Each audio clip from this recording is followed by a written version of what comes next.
Hey, I wanted to talk to you about a transit opening that happened, but not in Toronto.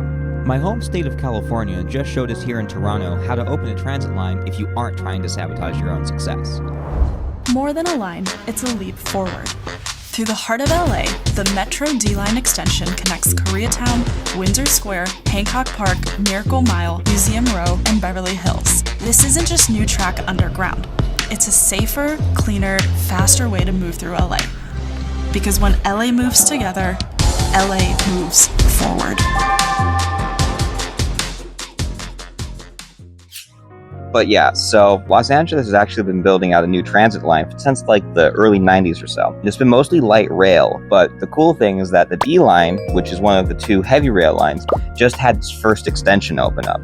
And I think I wanted to talk about it because it really shows how even if you have a transit line bogged down by all sorts of delays and scandals and whatnot, you can still open it with a sense of pride and a sense of proudness. These two projects have a lot in common which makes them good to compare. Like the Eglinton, this line was delayed and subject to scandals and protests over its construction, with alleged environmental and safety concerns causing Beverly Hills High School to plead with Trump in his first term to step in. Like the Eglinton, this line was also marred with controversy, to the point that construction on it was outright illegal from 1986 to 2005. And, like the Eglinton, this line was needed decades ago, when it was first proposed.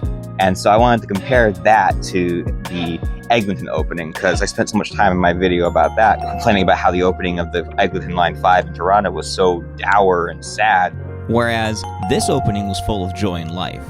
Unlike in February, where the Eglinton opening felt sad and neglected, the Los Angeles Metro went all out with DJ booths, street markets, information kiosks, and more. The Eglinton opening was preceded by warnings that the line would fall short, that it would not be as fast or run as late as expected. They really made you feel like the line would be terrible. By the time it opened, the TTC seemed to have so little confidence in it that they had already set up a dedicated Line 5 feedback form. Meanwhile, the D-Line extension was promoted with the slogan, Ride the D. They sold t-shirts. Fun was had. It's like LA Metro went, sure, the extension was supposed to open in 2023, but it's open now. We're gonna have music at all the new stops. Come get some free goodies like cardboard cutouts of the train. Come on down and check out all the businesses now reachable by transit. Ride the D! Ride the D! Ride the D! And the press and public loved it.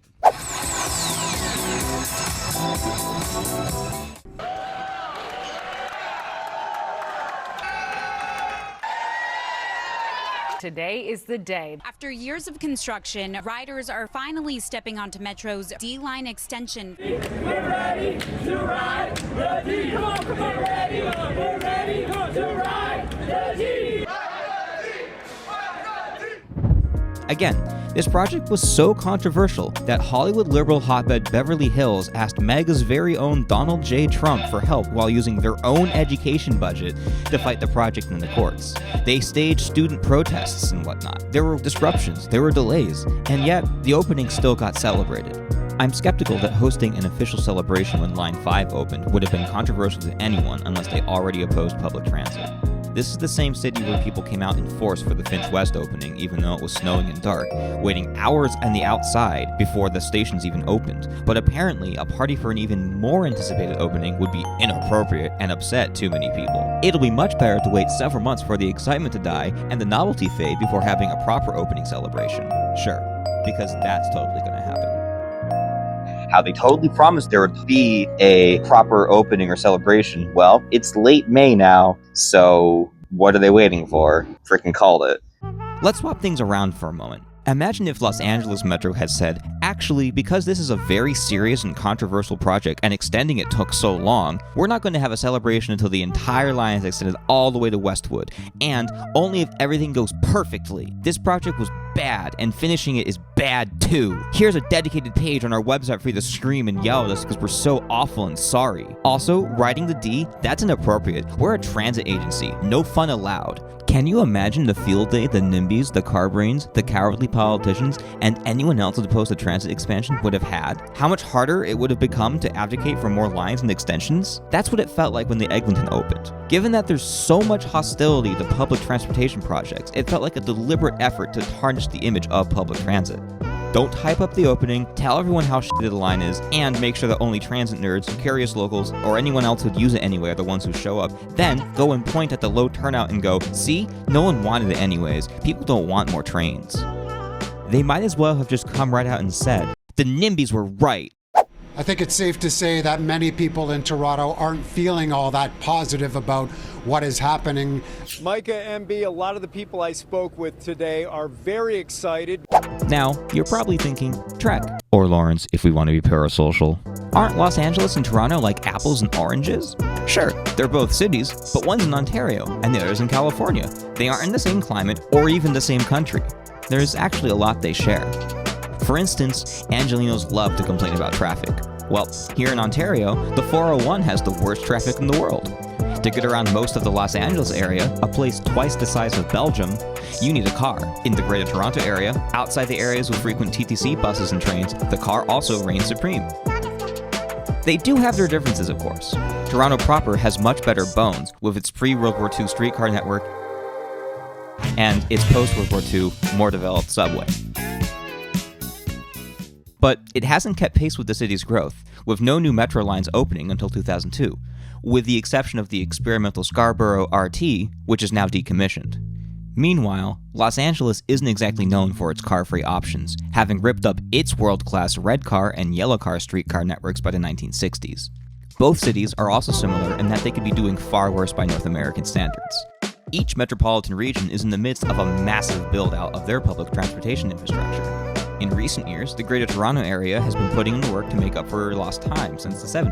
Meanwhile, Los Angeles and its adjacent counties have been building out a respectable local and regional mass transit system since the 90s, with capital projects and more scheduled through the 2050s. All of this is to say that building and expanding transit is a politicized issue, with people opposed to its expansion, improvement, and even use. There are people who think everyone should drive and live in a single-family house. They work to create a negative public perception of public transit and density, so they can justify cutting them. Metrolinx and the TTC reinforce this negative perception of public transit by not touting their own achievements and focusing entirely on their failures. If they had just focused on the fact that Line 5 was actually opening, maybe this wouldn't be what their social media replies look like.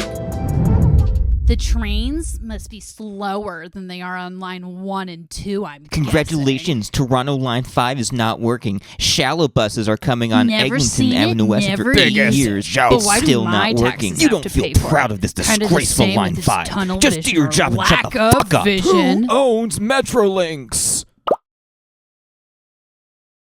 Maybe it's a cultural difference. Americans, as a rule, tend to be more bombastic and proud than Canadians, and it comes through in how we handle things. I remember speaking about this with a friend of mine who grew up in Toronto, and they seemed at least sympathetic to the logic of the TTC and Metrolinx.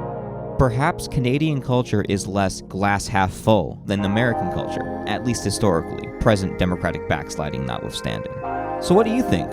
Let me know in the comments. I'd also like to give a special thanks to Tiger Rail Fan. He let me use some of his footage from the opening of the D line in this, as you saw on the screen recordings. I've been following his stuff for a long time now and following his transit updates in Los Angeles and Orange County, as well as a few other areas of the general SoCal transit scene, which is a thing, I promise. I'd recommend these videos by Swell Entertainment and Hideki Transit if you want to see more. Also, the channel Nandert focuses on Los Angeles area public transit and urbanism with some excellent analysis and advocacy. Anyways, thanks for watching. If you like what I do, like this video and hit that subscribe button. And make sure you have the notification set to all. If you really like what I do, and you have the resources to spare, why not give me a tip on Ko-Fi? Ko-Fi, that's ko-fi.com, ko-fi.com/recommend10. Your contributions helps me keep doing this. And yeah, I'm not sure what's next, but got some videos click-clacking, so I'll see you around. Thanks for watching.